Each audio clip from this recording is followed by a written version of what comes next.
Hello दोस्तों, स्वागत है आपका फिर से एक बार आपके अपने यूट्यूब चैनल पर। मैं आशीष। देखिए, जैसा कि हम लोग ने लेखपाल एग्ज़ाम के लिए जो घटना चक्र की टो सीरीज़ आई है, उसका पहला टेस्ट पेपर हम लोग ने सॉल्व कर लिया था और ये दूसरा टेस्ट पेपर आप लोग के लिए यहाँ पर लेके मैं हाजिर हूँ। देखिए, टो सीरीज़ में तो कुल 10 सीरीज़ हैं, लेकिन अगर आप लोग का रिस्पॉन्स अच्छा रहा तो विश्वास कीजिए कि मैं इस 10 के अलावा कम से कम मैं 10 से 15 टेस्ट सीरीज और दूसरे पब्लिकेशन का जो भी बहुत अच्छा मार्केट में होगा उसका मैं दूंगा। ठीक है, और इस तरीके से आपके पास कम से मिनिमम 20 और मैक्सिमम 25। आपका एग्जाम 24 तारीख को है लेखपाल का, 24 जुलाई को। उससे पहले 20 तारीख तक मैं आप लोग को कम से कम 20 टेस्ट पेपर और उससे ज़्यादा भी हो सकता है, 25 दे दूंगा। आप समझ सकते हैं, अगर 25 मैथमेटिक्स क्वेश्चन हटा देंगे इसमें, चूँकि मैं यहाँ पर उसका सोल्यूशन तो कराना नहीं है।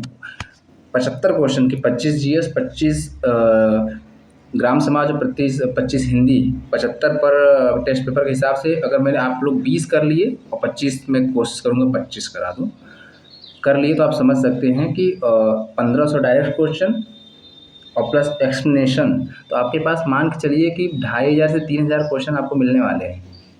ये आप पे डिपेंड करता है कि आप लोग का रिस्पॉन्स कैसा रहता है। अगर आप लोग अच्छा रिस्पॉन्स करेंगे तो मैं ज़रूर इस इनिशिएटिव को आगे लेके आप लोग को इसमें ज़रूर लाभ पहुंचाने की कोशिश करूंगा। फिलहाल आप लोग का समय कीमती है, एग्ज़ाम नज़दीक है। चलिए टेस्ट पेपर 2 हम लोग डिस्कस करते हैं, जिसमें क्वेश्चन नंबर 1 हम लोग देख रहे हैं। देखिए क्या दिया हुआ है, निम्न में से कौन सा उच्छ्वास का संधि विच्छेद है। ये देखिए उच्छ्वास का संधि विच्छेद पूछ रहा है। इसको देखने से आपको लग रहा होगा कि ये व्यंजन संधि का व्यंजन संधि है और इसमें इसका ऑप्शन पे लगा हुआ है उद्घन श्वास। लेकिन हम आपको ये बता दें उद्घन श्वास क्या होता है। देखिए, जिस शब्द में, जिस विच्छेद में त या द के बाद अगर श आता है तो ये याद रखिए कि त और द की जगह क्या हो जाता है, हमारा च हो जाता है और इसकी जगह हमारा छ हो जाता है। ठीक है, तो अब त की जगह देखिए यहाँ पर उद्घन श्वास है तो त की जगह च हो जाएगा और स की जगह छ हो जाएगा। तो हो जाएगा आपका क्या हो जाएगा, उच्छ्वास। इसलिए इसका आंसर क्या हो जाएगा, आंसर डी। ओके, ठीक है। नेक्स्ट क्वेश्चन देखिए, युद्ध में स्थिर रहने वाला किस समास का विग्रह पद है। युद्ध में स्थिर रहने वाला किस समास का विग्रह पद है, तो ये आपका हो जाएगा अलुक तत्पुरुष का विग्रह शब्द है। किसका, अलुक तत्पुरुष का विग्रह शब्द है। क्वेश्चन नंबर 3, आजकल अनुशासन के अभाव में विद्यार्थियों में उच्च श्रृंखलता आती है, रेखांकित शब्द को शुद्ध करिए। यहाँ पर उच्च श्रृंखलता जो है वो अशुद्ध है, उसका पूछ रहा है कि इसमें कौन सा शुद्ध है। तो यहाँ पर उच्च श्रृंखलता नहीं होगा, उच्च श्रृंखलता, ये जो वाला छ होगा ना कि ये श्र होगा। ध्यान दीजिए, ये इसका शुद्ध रूप क्या हो जाएगा, सी, उच्च श्रृंखलता। इसको भी जब आप लोग संधि विच्छेद करेंगे तो आपका वहाँ पर श वाला शब्द आएगा, इसलिए ध्यान रखिए बिल्कुल उसी तरीके से। ये ऊपर आपने क्वेश्चन नंबर 1 में देखा है, तो इसका सही क्या हो जाएगा, इसका शुद्ध रूप क्या हो जाएगा, उच्च श्रृंखलता। ठीक है, ये ध्यान रखिए। क्वेश्चन नंबर 4, क्वेश्चन नंबर 4 देखिए क्या पूछा है। क्वेश्चन नंबर 4 में क्या कह रहा है, बधु का सामान्य बहुवचन क्या होगा। बधु का, देखिए ऐसा क्वेश्चन हमेशा पूछता है, जैसे चाकू का पूछ लेता है, आशु का पूछ लेता है। ठीक है, तो इसे यहाँ पर क्या पूछा है, बधु का सामान्य बहुवचन क्या होगा। ध्यान दीजिए, यहाँ पर बधु का, बधुएं तो होगा, ये बधुओं बिल्कुल नहीं होगा, बधुएं नहीं होगा। बधुएं और बधुएं दोनों में देखिए बधु में बड़ा उप मात्रा लगा है, लेकिन जैसे हम बहुवचन बनाएंगे तो ये छोटा उप मात्रा लग जाएगा। ऑप्शन आपका सी बिल्कुल सही है और ए। ठीक है, तो बधुएं हो, क्या होगा, बधुएं। ओके, 5वां देखिए क्या है, क्वेश्चन कह रहा है, 5वें क्वेश्चन में कह रहा है कि दिए गए विकल्पों में से कौन सा सुमेलित है। अच्छा, यहाँ पर क्रम मिलाना है, मतलब सेंटेंस दिया हुआ है, उनके क्रम को आपको सुव्यवस्थित करना है। ध्यान से देखिए, पहला दिया हुआ है, उसके बाद यर और लव को आपको व्यवस्थित करके फिर अंतिम वाले को जोड़ देना है।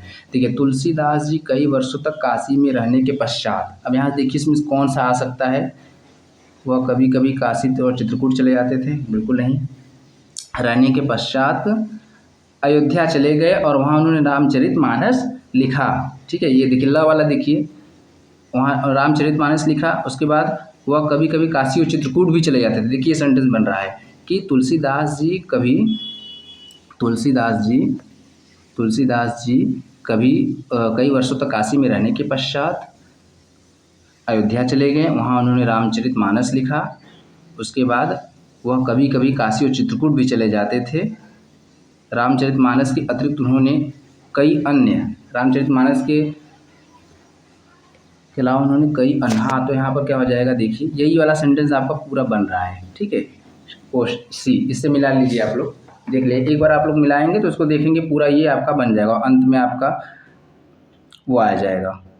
पुस्तकें लिखी जिनमें विनय पत्रिका, गीतावली, कविता रामायण, रामलला नहचू, हनुमान वाहिका अधिक प्रसिद्ध हुए। देखिए वह और अंतिम वाला जो दिया हुआ ये लाइन एकदम मिल रहा है, इसलिए यहाँ पर वह हो जाएगा, फिर हो जाएगा। देखिए मिलाने के इसमें बस पढ़ लीजिएगा, आपका सेंटेंस अच्छे से क्लियर हो जाएगा तो आपको आंसर मिल जाएगा, ठीक है। Okay, question number 6।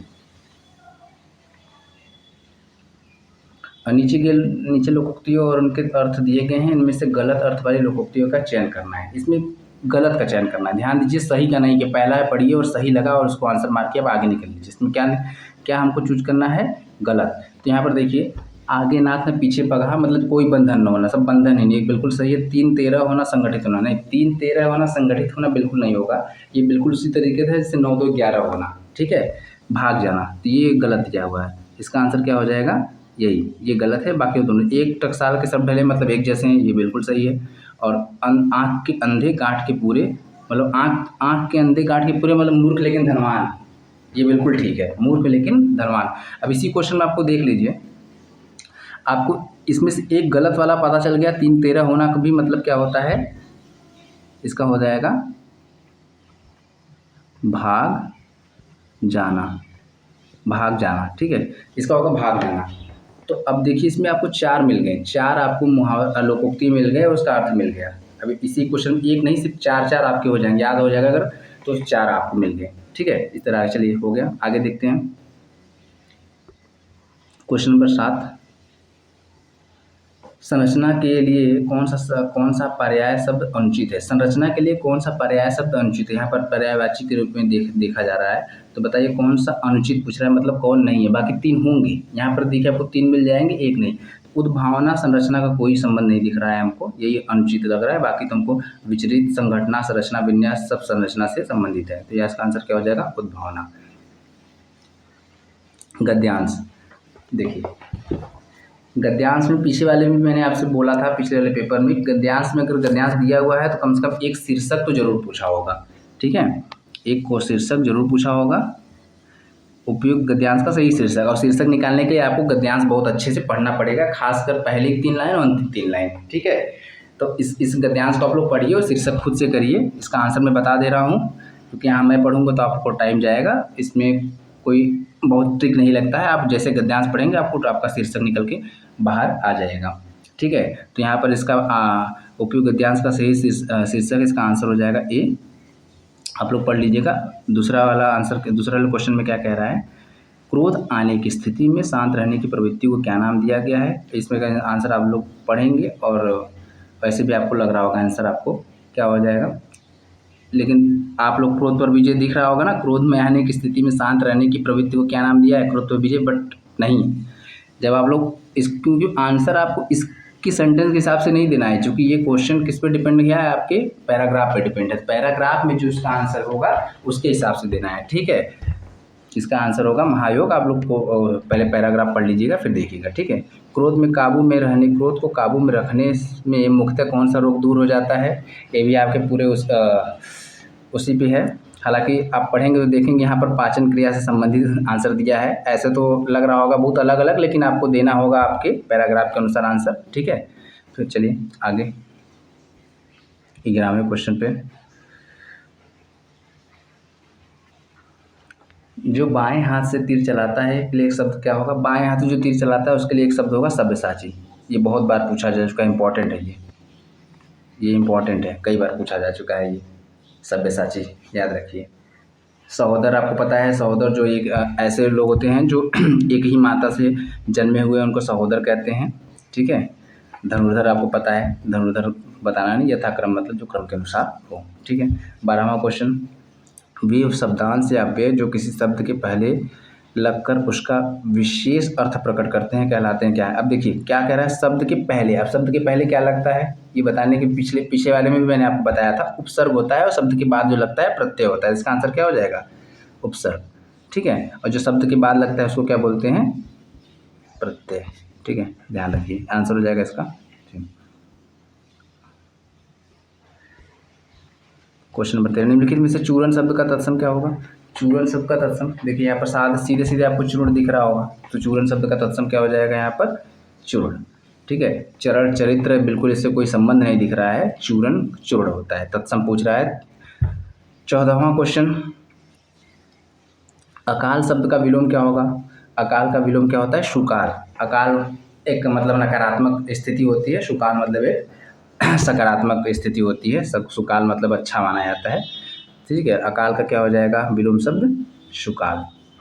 मुहावरा होता है, मुहावरा क्या होता है? 15वां क्वेश्चन, एक देखिए ये क्वेश्चन इंपॉर्टेंट है, ध्यान से दीजिए। मुहावरा क्या होता है? एक वाक्यांश होता है, एक संयुक्त वाक्य होता है, सरल वाक्य होता है या फिर मिश्रित वाक्य होता है। तो मुहावरा आपका एक वाक्यांश होता है, एक वाक्य का अंश होता है हमारा मुहावरा। ठीक है, आंसर क्या हो जाएगा आपका? 15 का ए। ओके, आगे क्वेश्चन नंबर 16, लंगोटी में फाक खेलना। लंगोटी में फाक खेलना मुहावरे का अर्थ पूछ रहा है। निर्लज्ज होना, दरिद्रता में आनंद लूटना, एकांत में रहना या धनी होकर भी दुखी होना। देखिए लंगोटी में फाक खेलना मतलब होता है दरिद्रता में भी आनंद लूटना। जिसके पास कुछ न हो, जैसे वही होता है कुछ नहीं फिर भी घी पीने का या फिर सपना देखना है घी पी के आराम करना, ये उस तरीके से कुछ नहीं है। लंगोटी में फाक खेलना मतलब कुछ भी नहीं है फिर भी आनंद में है, ये होगा इसका आंसर। भाई लंगोटी कौन पहनेगा? जिसके पास पूरा पूर्ण वस्त्र होगा वो लंगोटी में तो रहेगा नहीं, लेकिन यहाँ पर कुछ नहीं है, लंगोटी पहने फिर भी मतलब मस्त हैं, उसी हिसाब से इसका होगा दरिद्रता में आनंद लूटना। ओके, ठीक है। क्वेश्चन नंबर 17 देखते हैं। तमस पर्यायवाची शब्द है। तमस किसका पर्यायवाची है भैया? तमस अंधकार का होता है पर्यायवाची शब्द, बहुत कई बार पूछा जो जा चुका है। तमस तमसो मां ज्योतिर्गमय आपको याद होगा। ठीक है, यहाँ पर क्वेश्चन नंबर 18 देखते हैं। जिस समास का पहला पद अव्यय तथा प्रधान हो उसे क्या कहते हैं? अरे अव्ययी भाव समास कहेंगे, ये तो बहुत ही ईजी क्वेश्चन है ना। जिस समास का पहला पद अव्यय तथा प्रधान उसको हम लोग क्या बोलते हैं?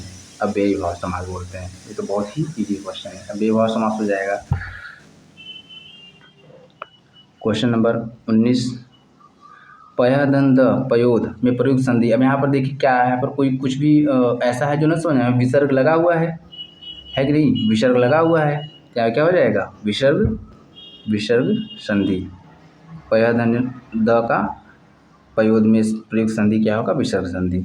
ओके, 20वां क्वेश्चन देखिए। शुद्ध शब्द वर्तनी का चयन कीजिए। यहाँ पर 3 अशुद्ध एक शुद्ध है, तो यहाँ पर देखिए ज्योत्सना कभी नहीं होगा, गलत होगा, ये होगा बिल्कुल सही, ज्योत्सना दिया हुआ है, ज्योत्सना। ये पूछे जाने वाला भी क्वेश्चन है। आर ओ यूपीपीसीएस वाले के आर ओ में ज्योत्सना को कई बार पूछा है, ये आप लोग याद रखिए। ठीक है, अगला क्वेश्चन देखिए।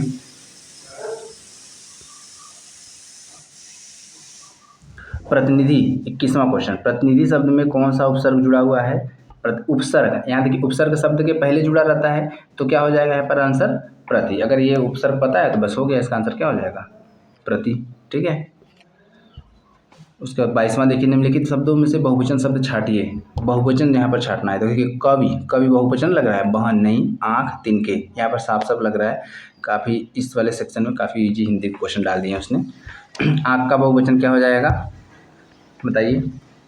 आँखें, कमेंट करिएगा, आँख का बहुवचन क्या होगा? आँख का बहुवचन क्या होगा, ये आप लोग बताइए कमेंट करके। निम्नलिखित शब्दों में किस शब्द का प्रयोग पुल्लिंग में होता है? निम्नलिखित शब्दों में किस शब्द का प्रयोग पुल्लिंग में होता है? ताकत, कावेरी, अमानत, हाथ, किसका शब्द प्रयोग पुल्लिंग में होता है बताइए? मेरी ताकत, मेरा ताकत नहीं होता, मेरी। देखिए यहाँ पर लग रहा है कि यहाँ पर स्त्रीलिंग होगा ना, कावेरी तो नदी है, ये तो स्त्रीलिंग में चले जाएंगे। बोलते हैं ना मेरी आपकी अमानत, आपका अमानत कभी नहीं बोलते हैं, क्या बोलते हैं? आपकी अमानत, है ना। तो यहाँ पर इस हिसाब से अगर हम लोग देखें तो मेरा हाथ, मेरे हाथ, है ना। ठीक है, यहाँ हाथ आपका क्या हो जाएगा? यहाँ पर आपका हाथ का प्रयोग पुल्लिंग के लिए होता है। ठीक है, पुल्लिंग में। क्वेश्चन नंबर 23 हो गया। अब 24वां क्वेश्चन देखते हैं। कच्छ का अनेकार्थी शब्द, कच्छ, कच्छ का अनेकार्थी शब्द नहीं है तो देखिए कच्छ मतलब झुंड होता है, बादल होता है, कच्चा होता है, और कच्छ मतलब होता है अनेकार्थी शब्द नहीं है, तो बाल इसका अनेकार्थी शब्द नहीं है।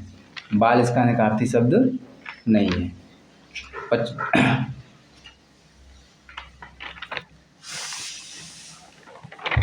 ठीक है, आगे देखिए 25वां देखिए। मोहन ने पढ़ा, यह वाक्य संदिग्ध भूतकाल में होता है। यह वाक्य संदिग्ध भूतकाल में होता है, तो अगर मोहन ने पढ़ा है तो इसको संदिग्ध बनाना है और भूतकाल में ले जाना है। तो आप पढ़िए, चारों ऑप्शन आपको पता चल जाएगा। मोहन ने पढ़ा, यहाँ पर साफ साफ बोला है मोहन ने पढ़ लिया, तो ये संदिग्धता कोई स्थिति नहीं है, ये तो होगा नहीं। मोहन पढ़ रहा था, मोहन पढ़ रहा था मतलब आपने देखा है मोहन को पढ़ रहा था, इसलिए उसने पढ़ा ही होगा, इसमें भी कोई संदिग्ध नहीं था, आपने देख लिया। अब यहाँ पर देखिए मोहन ने पढ़ा होगा, आपको भी कंफर्म नहीं है, आपने क्या कहा है संदिग्ध, मतलब पढ़ा होगा, आपको अनुमान है, मतलब उसकी स्थिति भी संदिग्ध है, तो यहाँ पर यही होगा इसका आंसर सी। ठीक है, ये आपके हिंदी के 25 क्वेश्चन हो गए। अब लोग जीएस के पार्ट में चलेंगे फटाफट। चलिए क्वेश्चन नंबर 1 देखिए, 51 जीएस का। किसी वर्ष की उन स्थितियों क्या कहते हैं जिसमें रात और दिन की लंबाई सर्वाधिक होती है। क्या पूछ रहा है, रात और दिन की लंबाई सर्वाधिक होती है, उस स्थिति क्या कहते हैं हम लोग, तो संक्रांति बोलते हैं। क्या बोलते हैं, संक्रांति। उन तिथियों क्या कहते हैं जिसमें रात और दिन की लंबाई में अंतर सर्वाधिक होता है, तो संक्रांति कहते हैं। ये 2 तरीके के होते हैं, एक खगोलीय घटना होती है और वर्ष में 2 बार होता है। क्या होता है, वर्ष में ये 2 बार होता है, वर्ष में 2 बार होता है।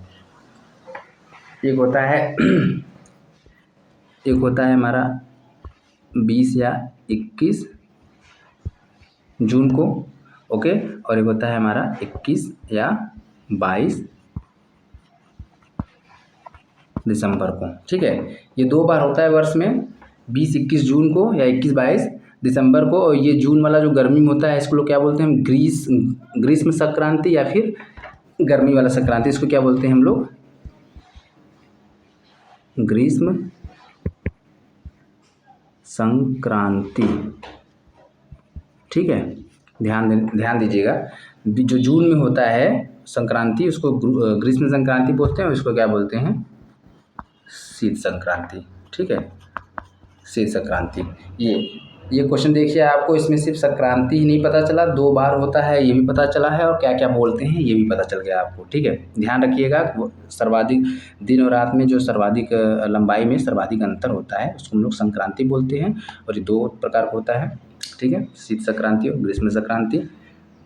ठीक है, आगे बढ़ते हैं। अंतर्राष्ट्रीय परमाणु ऊर्जा agency, international atomic energy association का मुख्यालय कहाँ है। इसका मुख्यालय है वियना में।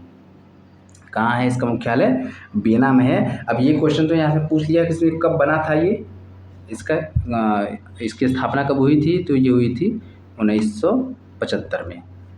1975 में। ठीक है, 1975 में हुई थी इसकी स्थापना। यूएन के तहत एक स्वायत्त संस्था है, ये ध्यान रखिएगा, ये एक स्वायत्त संस्था है। कौन, अंतर्राष्ट्रीय परमाणु ऊर्जा एजेंसी एक स्वायत्त संस्था है यूएन के अधीन। ठीक है, यूएन के अधीन 1975 में बना था, याद रखिए। इसको अंग्रेजी में बोलते हैं, मतलब शॉर्टकट में IAEA।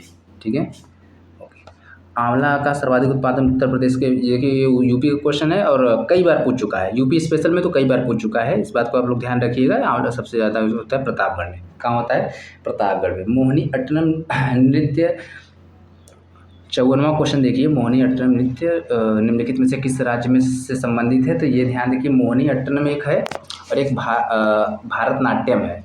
मोहिनी अट्टनम और भारतनाट्यम में कंफ्यूज नहीं होना है भैया, इस बात को आप लोग विशेष रूप से याद रख लीजिए। मोहिनी अट्टनम आपका केरल का है। कहाँ का है, केरल का, और तमिलनाडु का जो है उसको हम लोग बोलते हैं भरतनाट्यम। ठीक है, भरतनाट्यम ये आपका तमिलनाडु में है। ठीक है, अच्छा, आप लोग के लिए एक ये है कि केरल में कथकली भी होता है, केरल में कथकली भी होता है। कर्नाटक का जो नृत्य है उसका आप लोग बताइएगा, कर्नाटक का नृत्य जो है उसके बारे में आप लोग थोड़ा बताइएगा क्या होगा, ठीक है, ये आप लोग बताइएगा कमेंट करके। तो इसका आंसर क्या हो जाएगा, केरल, ठीक है।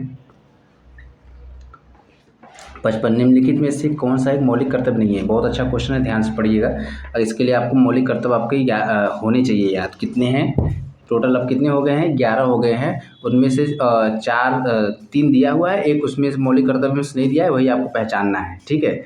देखिए पढ़िए।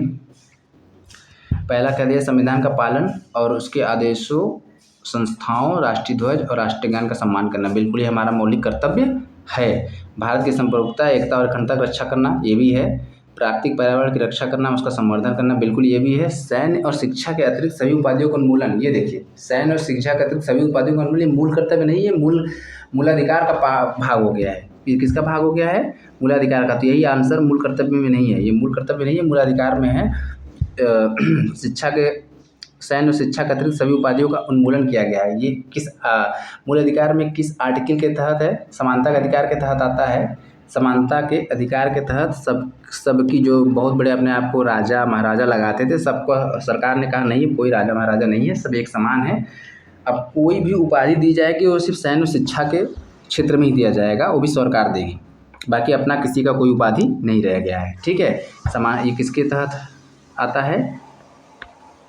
समानता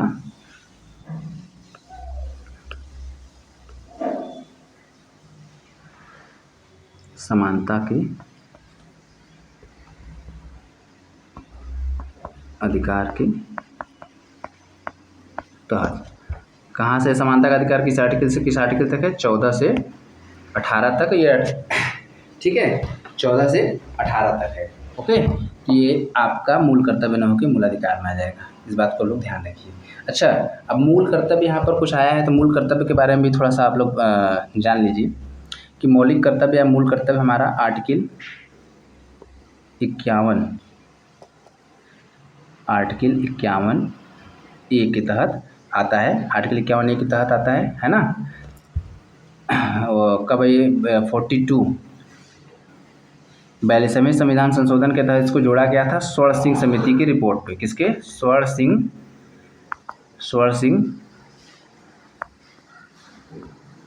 समिति की रिपोर्ट, स्वर्ण सिंह समिति की रिपोर्ट पर ये हमारा जोड़ा गया था 1976 में, जब 42वां संविधान संशोधन हमारा हुआ था आर्टिकल 51 के तहत, ठीक है। याद रखिएगा, इस मूल कर्तव्य के में से जितने क्वेश्चन आए हैं समझ लीजिए इसी के तहत हमेशा पूछा गया है। या तो कोई दे देगा 4 उसमें से एक नहीं रहेगा, या तो पूछेगा किस समिति के तहत आया था, कब आया था, कौन से आर्टिकल में इसकी व्याख्या की गई है, ये सब आएगा। बस इससे अलावा इस मूल कर्तव्य से कोई क्वेश्चन पूछा ही नहीं गया है, ठीक है। तो ये याद रखिएगा। चलिए आगे, 11वीं अनुसूची में वर्णित कुल कितने विषयों पर पंचायतों को कानून बनाने की शक्ति प्रदान की गई है? अब देखिए यहाँ पर पंचायत की बात की गई है, कितने विषयों पर?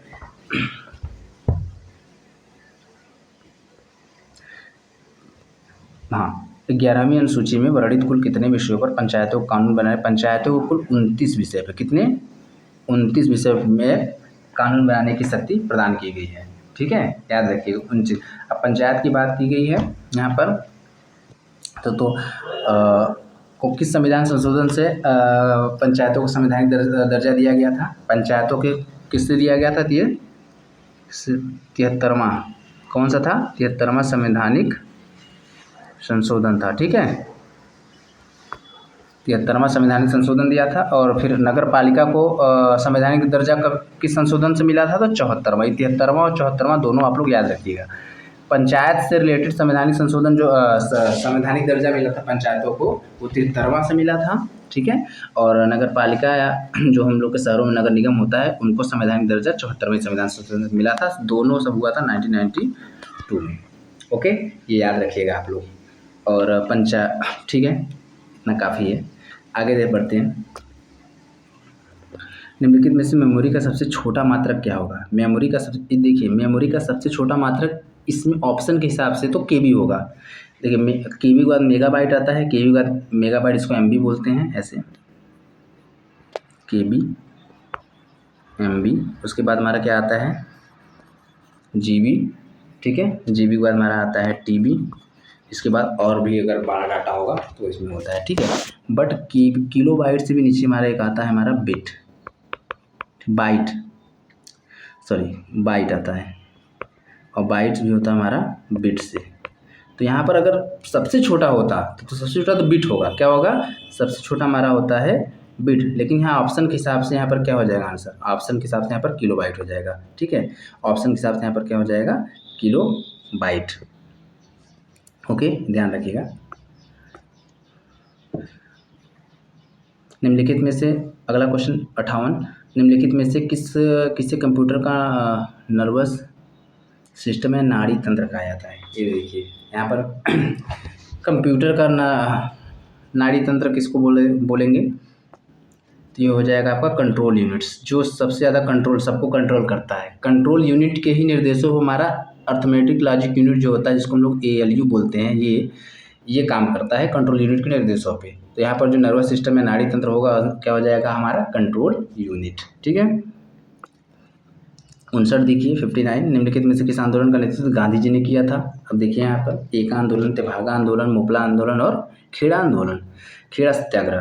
तो यहाँ पर जो एका, तेभागा, मोपला, ये सब क्या है, ये सब जनजाति किसान विद्रोह है, ठीक है, जनजातीय किसान विद्रोह है। लेकिन खेड़ा भी किसान विद्रोह है, लेकिन इन तीनों में से गांधी जी का कोई संबंध नहीं है, ठीक है। गांधी जी हमारे कब आए थे अफ्रीका से इंडिया, तो 1915 में आए थे। उसके बाद 1917 में उन्होंने चंपारण का आंदोलन का नेतृत्व किया, ठीक है। उसको 1918 में हमारे अहमदाबाद मिल आंदोलन का नेतृत्व किया। फिर 1918 में ही हमारे खेड़ा आंदोलन का भी नेतृत्व किया। तो गांधी जी के संबंध किससे है, हमारा खेड़ा आंदोलन का, ठीक है। अब इसका क्रम ऐसे है, याद करिए, चंपारण, देखिए चंपारण, फिर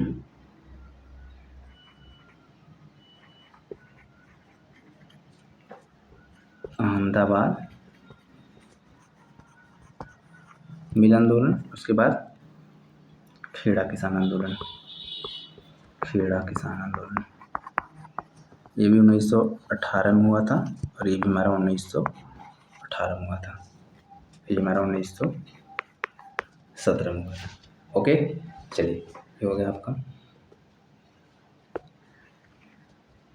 निम्नलिखित में से मिलाना है, यहाँ पर देखिए मिलान कीजिए। ब्रह्म समाज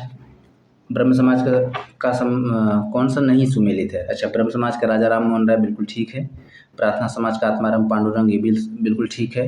थियोसॉफिकल सोसाइटी, अच्छा थियोसॉफिकल सोसाइटी का संबंध एनिबेसन से है, इसमें गलत नहीं है, लेकिन उन्होंने संस्थापक पूछा है, और संस्थापक हमारे कौन थे, थियोसॉफिकल सोसाइटी के संस्थापक हमारे ये क्या नाम, एनिबेसन नहीं थी, ठीक है। सर अल्कॉट थे, मैडम ब्लावट्स्की थे, और कुछ और लोग थे।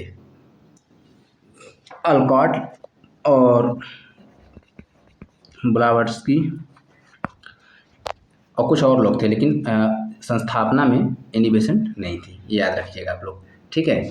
जो भारत में वैसे इसकी स्थापना तो हुई थी 1975 में, मतलब थियोसॉफिकल सोसाइटी की स्थापना हुई थी 1975 में, लेकिन भारत में कब आया था ये, भारत में इसकी स्थापना कब हुई थी, 1882 में, क्यों 1882 में, और ये भी गलत हो गया, ये 1875 रहेगा।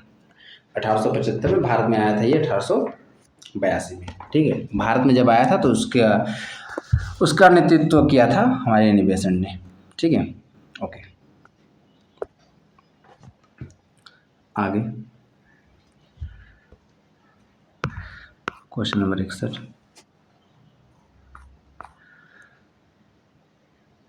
निम्नलिखित में से कौन सुमेलित नहीं है। यहाँ पर देखिए कौन सा सुमेलित नहीं है, कह रहा है कौन सा हमारा आपका सुमेलित नहीं है। तो समुद्रगुप्त, पराक्रमांक, चंद्रगुप्त द्वितीय, विक्रमादित्य, कुमारगुप्त सकारी और स्कंदगुप्त क्रमादित्य। यहाँ पर उपाधियाँ दी हैं, किसका संबंध किस उपाधि से है, ठीक है। यहाँ देखिए जो सकारी है ना, सकारी कुमारगुप्त की उपाधि न होके चंद्रगुप्त द्वितीय की विक्रमादित्य भी थी, और सकारी भी थी। तो यहाँ पर कुमारगुप्त का नाम कि किसका हो जाएगा, सकारी इनका हो जाएगा। ठीक है, ये भी सही है और ये भी सही है। तो यहाँ पर ये ऑप्शन जो हो जाएगा आपका, ये आपका हो जाएगा गलत। ठीक है, ये वो नहीं होगा। ठीक है, कुमारगुप्त को जो कौन कौन सी उपाधि मिली थी, कुमारगुप्त को उपाधि मिली थी, कुमारगुप्त को जो उपाधि मिली थी वो थी महेंद्रादित्य। क्या मिला था, पेन सही से काम नहीं कर रहा,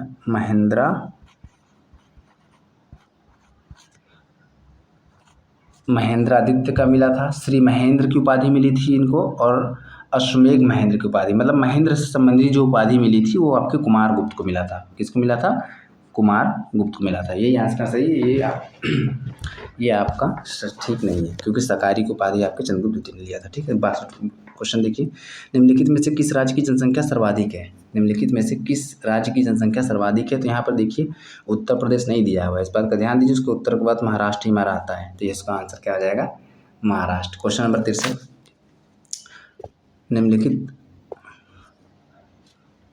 निम्नलिखित में से कौन सुमेलित नहीं है। अच्छा, यहाँ पर मेला दिया हुआ है, स्थान दिया, देवा शरीफ मेला कहाँ लगता है, बाराबंकी में, बिल्कुल ठीक है। ठीक है, देवा शरीफ मेला हमारा बाराबंकी में लगता है। सैयद सलार मेला बहराइच में लगता है, ये भी हमारा सही है। सूरो मेला हमारा आगरा में नहीं लगता, सूरो मेला हमारा लगता है कासगंज में। कहाँ लगता है, कासगंज में। कहाँ मिलता है, कासगंज में। ठीक है, और सरधना मेला मेरठ से। सरधना का संबंध एक स्वतंत्रता सेनानी से भी है, क्या नाम है उनका, आप जानते होंगे, सरोजनी नायडू। सरधना का संबंध उनसे बहुत अच्छे से है। ठीक है, सरधना। तो यहाँ पर आंसर क्या हो जाएगा, सोरो का संबंध किससे नहीं है, आगरा से नहीं है, कासगंज में होता है। ठीक है, आगे, संविधान सभा ने राष्ट्रगान को कब अपनाया था, हमें बहुत बार पूछा गया है, 24 जनवरी 1950। कब अपनाया गया था, 24 जनवरी 1950। राष्ट्रगान और राष्ट्रगीत दोनों इसी समय अपनाया गया था। क्वेश्चन नंबर 65, नीचे दिए सूची 1 सूची 2 से सुमेलित कीजिए। अच्छा, नीचे दिए कोड को सही उत्तर चुनाव कीजिए। पहले चूज कर लें हम लोग। ठीक है, अर्थशास्त्र का संबंध चाणक्य, हमेशा फेमस है, इजी है। इंडिका मेगास्थनीज की फेमस बुक है। ठीक है, हर्षचरित को बाणभट्ट ने लिखा था और रत्नावली को हर्षवर्धन ने लिखा था। ठीक है, इसके हिसाब से आप मिला लीजिए, ए का 3, बी का 4, ए का 3, बी का 4। अच्छा, 2 में है, उसके बाद सी का 1, A3 B4 C1, तो आंसर हो जाएगा बी। ठीक है, ओके, चलिए हो गया जी। क्वेश्चन आगे बढ़ते हैं। क्वेश्चन नंबर 66 देखिए, भारत में कर्मचारियों के महंगाई भत्ते का निर्धारण का आधार है। अच्छा, भारत में कर्मचारियों के महंगाई भत्ते का निर्धारण किस आधार पर होता है, बताइए किस आधार पर होता है। इसका आंसर हो जाएगा आपका उपभोक्ता मूल्य कीमत सूचकांक। क्या हो जाएगा इसका आंसर इसका हो जाएगा उपभोक्ता मूल्य सूचकांक, उपभोक्ता कीमत सूचकांक। ठीक है, ये इसका आंसर हो जाएगा। और इसमें भी इस बात को आप लोग ध्यान दीजिए कि कर्मचारियों का जो ये उपभोक्ता कीमत सूचकांक होता है, जिसको हम लोग CPI बोलते हैं, ये भी आपको औद्योगिक कर्मचारियों के CPI पर निर्भर करता है। औद्योगिक कर्मचारी, जैसे इसको हम लोग ऐसे लिखते हैं, CPI-IL, इंडस्ट्रियल लेबर। ठीक है, याद रखिएगा। सिर्फ आंसर आपका तो इसके हिसाब से तो ही हो जाएगा, उपभोक्ता कीमत सूचकांक। लेकिन उपभोक्ता कीमत सूचकांक भी किसका, तो इंडस्ट्रियल लेबर, औद्योगिक कर्मियों का। किसका, औद्योगिक कर्मियों का। ठीक है, okay. Question number 67, Uttar Pradesh में बुक्सा जनजाति कहाँ रहती है, बहुत बार पूछा चुका है। बुक्सा जनजाति बुक्सा बिजनौर। ठीक है, याद रखिएगा, बुक्सा बिजनौर। अगला क्वेश्चन 68, निम्नलिखित में से किस धातु को मिश्रण को अमलगम कहते हैं। देखिए, जस्ता तांबा, तांबा टीन, सीसा जस्ता आज, पारा जहाँ रहेगा किसी धातु के साथ तो अमलगम ही बनाएगा। ठीक है, पारा जहाँ भी रहेगा, पारा प्लस अन्य धातु, अन्य कोई धातु। ठीक है, तो क्या बनाता है, अमलगम।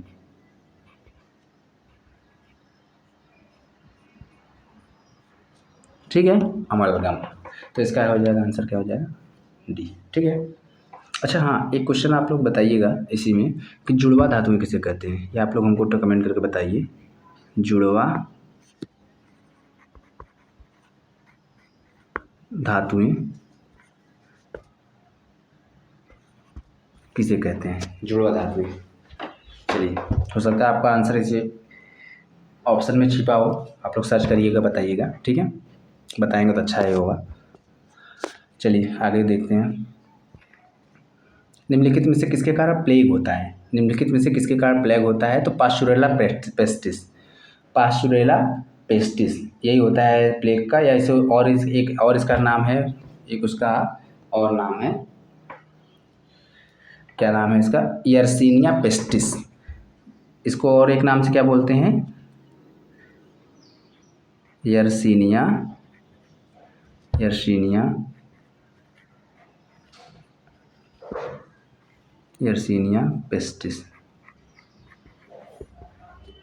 ठीक है, यर्सीनिया पेस्टिस। तो प्लेग किसके कारण होता है, पास्चुरेला पेस्टिस या Yersinia pestis. Okay, next question देखिए, सब 70, क्वेश्चन नंबर 70। निम्नलिखित में से कौन सी क्रिया माइटोकॉन्ड्रिया के अंदर, निम्नलिखित में से कौन सी क्रिया माइटोकॉन्ड्रिया के अंदर संपन्न होती है, माइटोकॉन्ड्रिया के अंदर संपन्न होती है।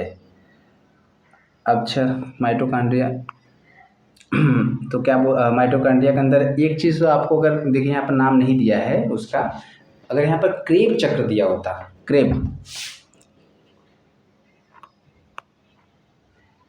क्या है यहाँ पर, क्रेब, क्रेब चक्र दिया होता तो आप लोग तुरंत बता देते शायद। जान लीजिए, टर्बो ट्राई कार्बोक्सिलिक एसिड चक्र को ही हम लोग क्या बोलते हैं, क्रेब चक्र, यही इसका आंसर होगा। ठीक है, यही इसका आंसर भी होगा, इसी को हम लोग क्रेब चक्र भी बोलते हैं। ठीक है, इसी को हम लोग क्रेब चक्र भी बोलते हैं। तो इसका आंसर हो जाएगा, माइटोकॉन्ड्रिया के अंदर संपन्न होती है कौन सी क्रिया, तो या तो ट्राई कार्बोक्सिलिक एसिड चक्र बोलिए या तो क्रेब चक्र बोलिए। ठीक है, अब ये तो अच्छी तरह जानते हैं, माइटोकॉन्ड्रिया को हमारे कोशिका का पावर हाउस भी कहते हैं, माइटोकॉन्ड्रिया को हमारे कोशिका का पावर हाउस भी कहते हैं। ठीक है, अगला क्वेश्चन, झूलती मीनारों वाला एक मस्जिद भारत के किस शहर में स्थित है, झूलती मीनारों वाला मस्जिद भारत के किस शहर में स्थित है। ये देखिए, ये अहमदाबाद में है। कहाँ है ये, अहमदाबाद में, ये हमारा आपका अहमदाबाद में है। अहमदाबाद में एक मस्जिद है, सीदी बशीर मस्जिद, सीदी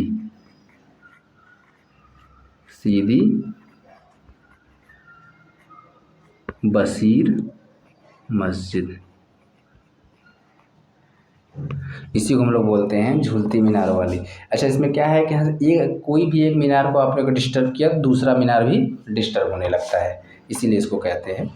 ठीक है, अहमदाबाद में है, याद रखिए, झूलती मीनारों वाली एक मस्जिद जिसका नाम है सीदी बशीर मस्जिद, सीदी बशीर मस्जिद, वो हमारे अहमदाबाद में है। ठीक है, अगला, राष्ट्रीय युवा दिवस किस दिन मनाया जाता है, अरे ये अपने स्वामी विवेकानंद के जन्मदिन पर मनाया जाता है, 12 जनवरी को।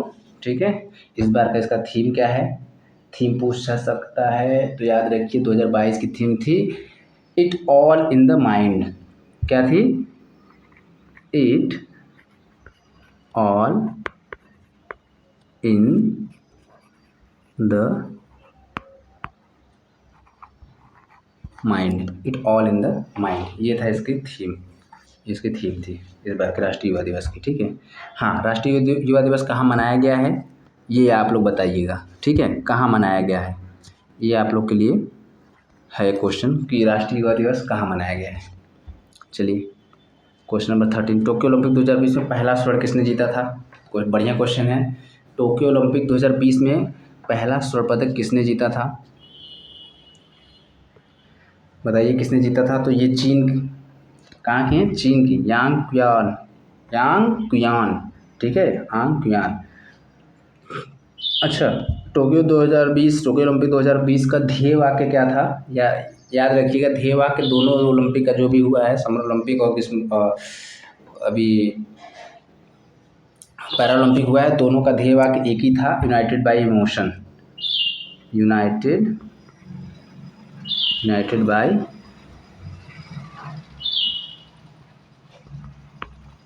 इमोशन।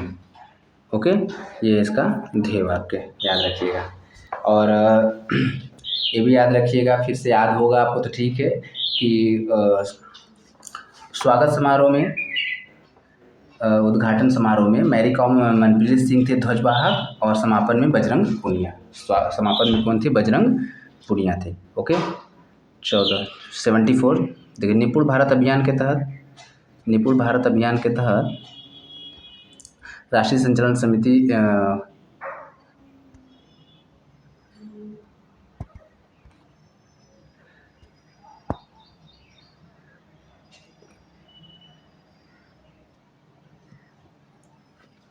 ओके 74 क्वेश्चन देखिए, निपुण भारत अभियान के तहत राष्ट्रीय संचालन समिति का गठन स्कूल शिक्षा और साक्षरता विभाग द्वारा अभियान के संचालन के लिए किया गया है। यह शिक्षा की प्रगति का विश्लेषण करने का प्रावधान करता है। यह कक्षा 3 ग्रेड 3 तक के बच्चों की मूलभूत साक्षरता तथा संख्या गणना कौशल दक्षता को लक्षित करता है। इनमें से कौन से कथन सत्य हैं? देखिए, इनमें तीनों कथन सत्य हैं। ठीक है, इनमें तीनों कथन बिल्कुल सत्य हैं। ओके, इनमें तीनों कथन बिल्कुल सत्य हैं।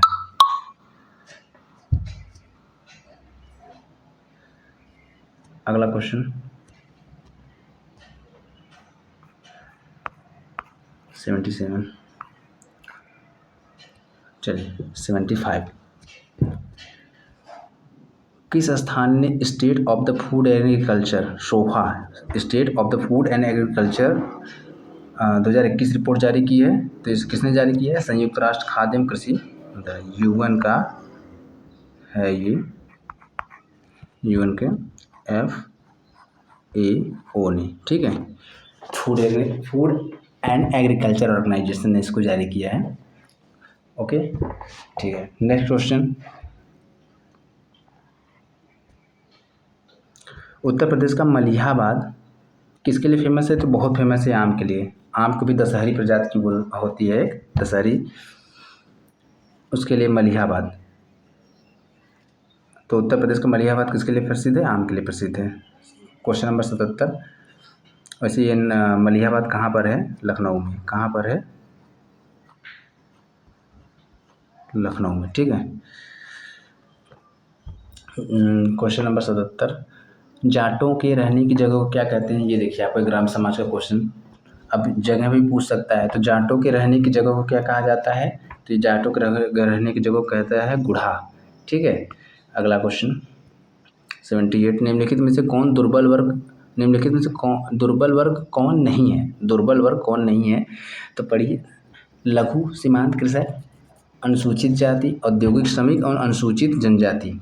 देखिए, इसका आंसर आपको होगा आपका लघु सीमांत कृषक। अब किसान का नाम आने पर सोच सकते हैं आप कैसे कह रहे हैं कि दुर्बल के नहीं है, बट इसका आंसर यही होगा। जो हमारे लघु सीमांत कृषक हैं वो दुर्बल वर्ग में नहीं आए हैं इस ऑप्शन में। ठीक है, अनुसूचित जाति आते हैं, औद्योगिक श्रमिक भी आते हैं और अनुसूचित जनजाति भी आते हैं। अच्छा, आप लोग के लिए एक होमवर्क है जो अब पूछा भी जाता है, इसलिए कई बार इधर हाल फिलहाल में कई बार पूछा जा चुका है। आप लोग थोड़ा, अगर आप लोग सचेत हैं तो आप लोग सर्च करेंगे कि लघु किसान, सीमांत किसान और बड़े किसान की जो किसान खेती का जो सीमा होती है कि कितना एकड़ होता है, वो आप लोग बताइए। ठीक है, बड़े किसान,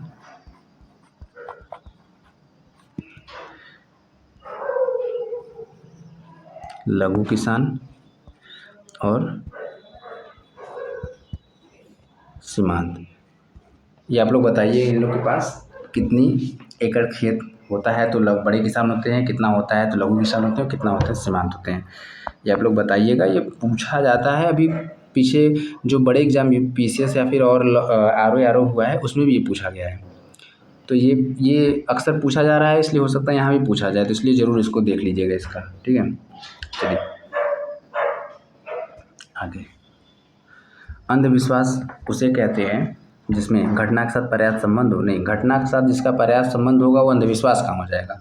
घटना की कुछ पृष्ठभूमि हो और घटना की जिसकी पृष्ठभूमि होगी उसको भी हम लोग अंधविश्वास तो बिल्कुल नहीं कहेंगे। घटना का दोष सिद्ध से कोई संबंध न हो, बिल्कुल घटना का दोष संबंध कोई संबंध न हो, मतलब ऐसे ही किसी के ऊपर ये आरोप लगा देना कि ऐसा कर रही हो, इससे जादू टोने का होता है, ज़बरदस्ती उसको मान लेते हैं, तो ये कहानी होगा आपका, यहाँ पर इसका आंसर होगा ये। ठीक है। 80, question number 80, Hindu social organisation पुस्तक के लेखक कौन है? हिंदू सोशल ऑर्गेनाइजेशन पुस्तक के लेखक कौन है? तो पंधारी एच प्रभु। कौन है इसके? पंधारी एच प्रभु, ये होगा। ठीक है, 80 क्वेश्चन हो गया आपका। आगे, वर्तमान में भारत के केंद्रीय ग्रामीण विकास एवं पंचायती राज मंत्री कौन है? इसमें आपके पंचायती राज मंत्री कौन है? गिरिराज सिंह है, बिल्कुल याद रखिएगा, गिरिराज सिंह है। ठीक है। एकीकृत बाल विकास योजना, ये कई बार पूछा चुका है। एकीकृत बाल विकास योजना भारत सरकार द्वारा शुरू की गई है, तो ये कई बार पूछा जा चुका है। ये 2 अक्टूबर 1975 को स्टार्ट हुआ था, इसको याद रखिए। इसको ICSD अंग्रेजी में बोलते हैं, ICDS, क्या बोलते हैं? ICDS। ठीक है। 6 अगस्त, इसमें 0 से मतलब 6 वर्ष के बच्चों को गर्भवती एवं स्तनपान कराने वाली महिलाओं के सर्वांगीण विकास के लिए है ये। ठीक है। इसमें बच्चों के साथ साथ गर्भवती महिलाओं और जो स्तनपान कराने वाली महिलाओं को विकास के लिए है ये योजना शुरू की गई थी, याद रखिएगा। ठीक है।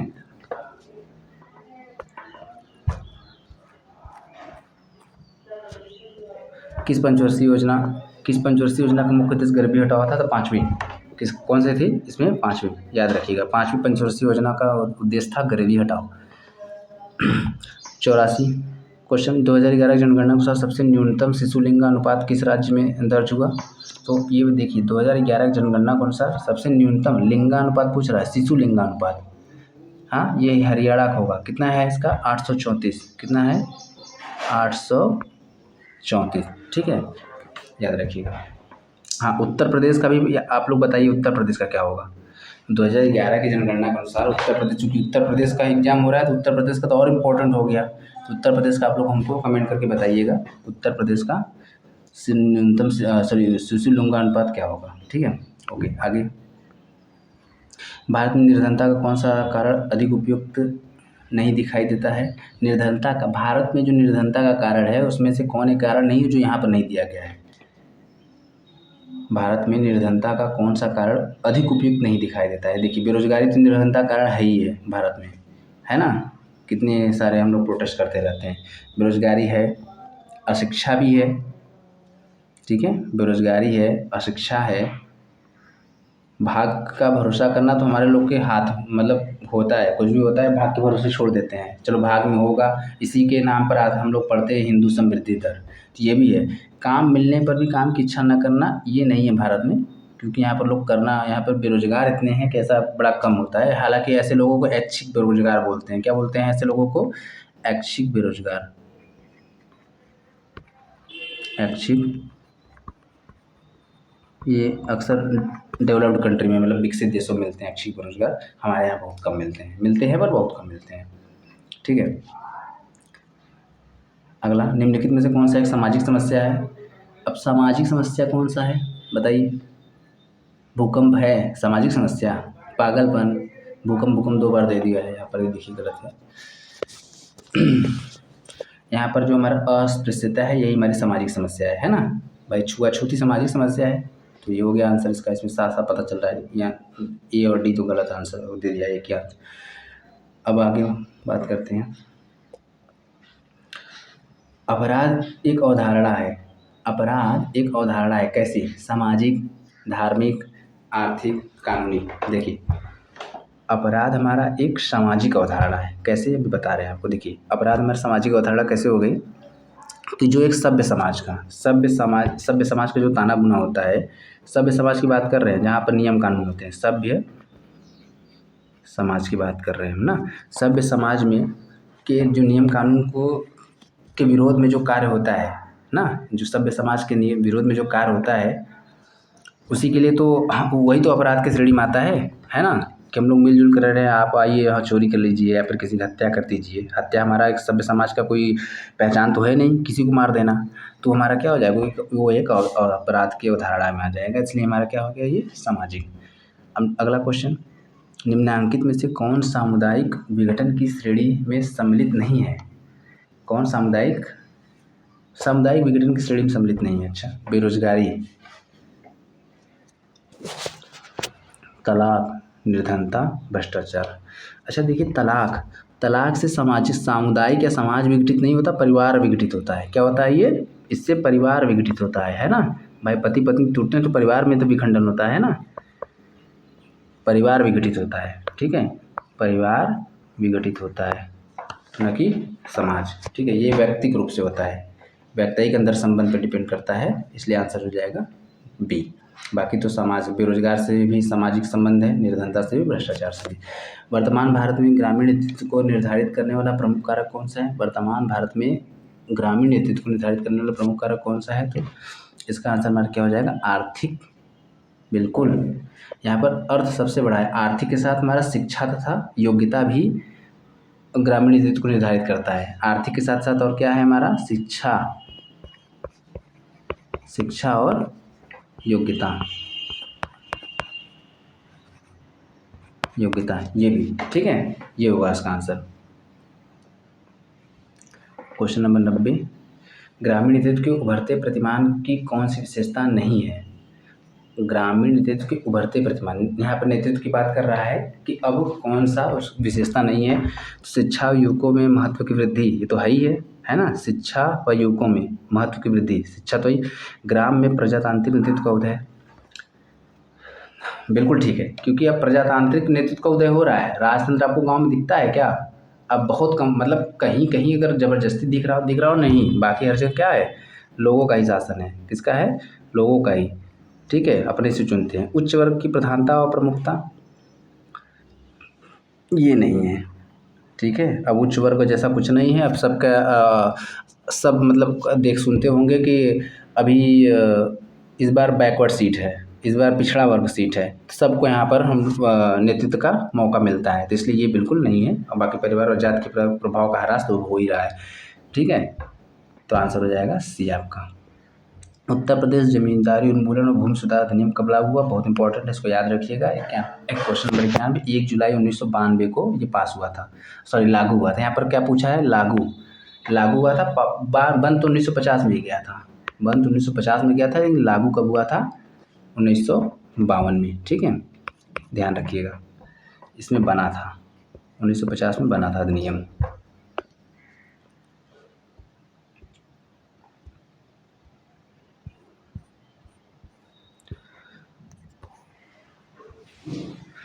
भारत में हरित क्रांति के सूत्रधार कौन थे? भारत में हरित क्रांति के सूत्रधार कौन थे? अरे एम.एस. स्वामीनाथन थे। और विश्व में कौन थे? विश्व में कौन थे? नॉर्मन बोरलॉग, ये विश्व में थे। अच्छा एक क्वेश्चन है, आप लोग बताइए, नॉर्मन बोरलॉग को नोबेल पुरस्कार मिला था, क्या मिला था? नोबेल पुरस्कार किस क्षेत्र में मिला था? ये तो जुड़े हुए थे कृषि से, हरित क्रांति कृषि का ही पार्ट है, लेकिन इनको नोबेल पुरस्कार कृषि में मिला था कि और किसी क्षेत्र में मिला था, ये आप लोग हमको बताएंगे। नोबेल किस क्षेत्र में मिला था, ये आप लोग हमको कमेंट करके बताइए, ठीक है।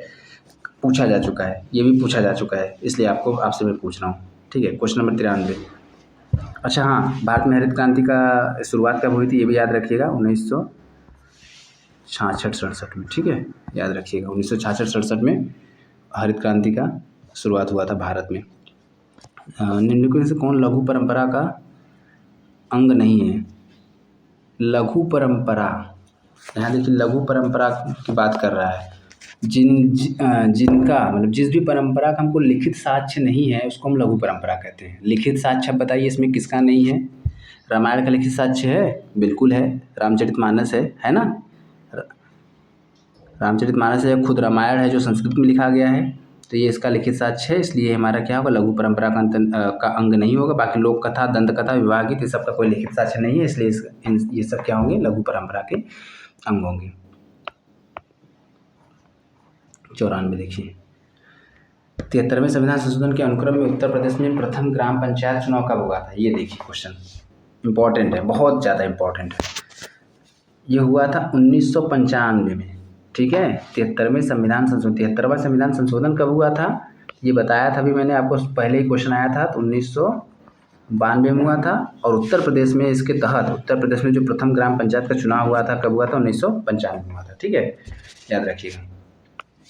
क्वेश्चन नंबर 95, भारतीय ग्रामीण समाज में ग्रामीण विकास कार्यक्रमों के परिणाम स्वरूप निम्नलिखित में से कौन सी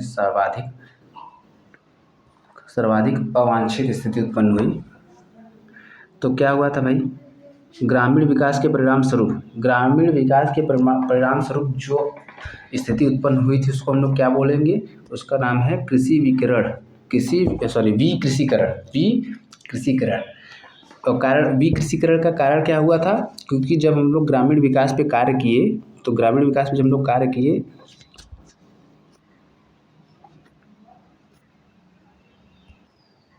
सॉरी थोड़ा सा टेक्निकल एरर हो गया था, क्षमा करिएगा।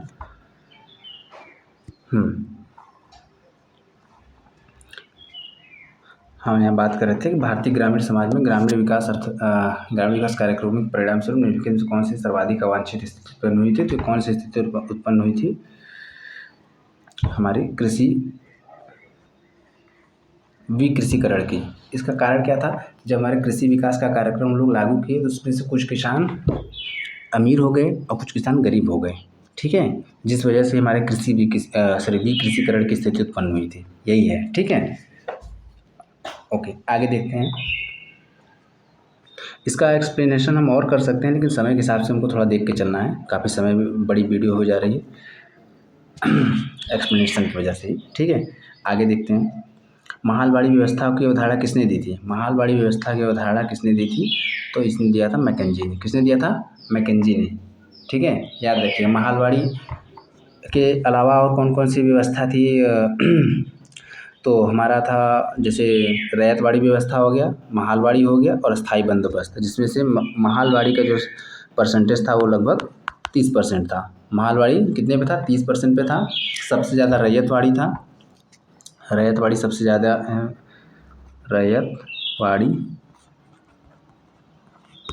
रैयतवाड़ी हमारा लगभग 43% पे था। इससे भी ज़्यादा था, लेकिन सबसे ज़्यादा रैयतवाड़ी था। तो और उसके बाद अस्थाई बंदोबस्त लगभग 19% पे था। अस्थाई बंदोबस्त लगभग 19% क्षेत्र पे लागू था। तो ठीक है, तो मैकेंजी थे इसके व्यवस्था का उदाहरण मैकेंजी ने दिया था। आगे क्वेश्चन देखिए। महालवाड़ी व्यवस्था में लंबरदार कहा जाता था। ये देखिए क्वेश्चन महालवाड़ी से फिर आ गया। महालवाड़ी व्यवस्था में जो लंबरदार होते थे गांव के मुखिया को ही कहते थे। किसको कहते थे? गांव के मुखिया को, क्योंकि महाल मतलब होता है गांव, ठीक है। महाल मतलब क्या होता है? हमारा गांव होता है। और महालवाड़ी व्यवस्था में ये था कि पूरे गांव का कर गांव का मुखिया इकट्ठा करके कर अदा करेगा, ठीक है। तो वो जो कर अदा करने की जिम्मेदारी थी वो गांव के मुखिया पे थे। गांव के मुखिया पूरे गांव से करों को संग्रह करता था और वो जमा करता था, और उसी को हम लोग लंबरदार कहते थे। क्या कहते थे? लंबरदार, ठीक है। क्वेश्चन नंबर 98 देखिए, भारत में जागीरदारी प्रथा किस काल में विकसित हुई थी? तो बहुत फेमस है, ये मुस्लिम काल में हुई थी, जागीर दिया जाता था। आगे, दीनदयाल अंत्योदय योजना का उद्देश्य क्या है? दीनदयाल अंत्योदय योजना का उद्देश्य क्या है? आजीविका के अवसरों में वृद्धि कर शहरी और ग्रामीण गरीबों को कम करना। बिल्कुल एकदम ठीक है, ठीक है। आजीविका मतलब कौशल विकास करके आजीविका के अवसरों में वृद्धि कर देना है, जिससे शहरी और ग्रामीण गरीबी को कम करना है, ताकि न शहर के लोग गाँव के लोग शहरों की तरफ पलायन करने के लिए मजबूर ना हो। ओके, ये बात ध्यान रखिए आप, ठीक है। अगला 100वां क्वेश्चन है हमारा, अंतिम क्वेश्चन। निर्मल भारत अभियान का उद्देश्य क्या है? निर्मल भारत का अभियान का उद्देश्य हमारा ये 2012 में, ध्यान रखिए, ये 2012 में। देखिए योजनाएं तो पहले भी थी, जैसे ये निर्मल भारत योजना क्या है? खुले स्थान पर मल त्याग की पारंपरिक प्रथा का समापन, ठीक है ना, ये था। अब 2012 में था 2000, लेकिन हम लोग इसको जाने कब? 2014, क्योंकि ज़्यादा एम्फेसिस 2014 के बाद से हुआ है, ठीक है। ज़्यादा लोग उस पर जोर तो कब दिए हैं? 2024 के बाद से दिए हैं, लेकिन योजनाएं पहले भी थी, तब उतना शायद अच्छे से काम ना हो रहा हो। बस याद रखिए कि निर्मल भारत अभियान कार्यक्रम का उद्देश्य खुले स्थान पर मल त्याग की स्थापना से था। ठीक है, ये हो गया आंसर। ये आपके 100 क्वेश्चन पूरे हो गए। प्लीज़ अगर आप लोग को अच्छा लगे तो ज़रूर लाइक और सब्सक्राइब तो ज़रूर कीजिएगा। कम से कम लाइक तो ज़रूर कर दिया करिए। सब्सक्राइब करेंगे तो आपको आगे का भी मिलेगा और मैं कोशिश करूँगा आपको फटाफट प्रोवाइड कराने की, ताकि आप लोगों के पास एक अच्छा सेट हो सके। चलिए, थैंक यू। वीडियो काफ़ी लंबी हो गई, थोड़ा आप लोग चाहे तो फास्ट करके भी देख सकते हैं। ओके, ठीक है, थैंक यू।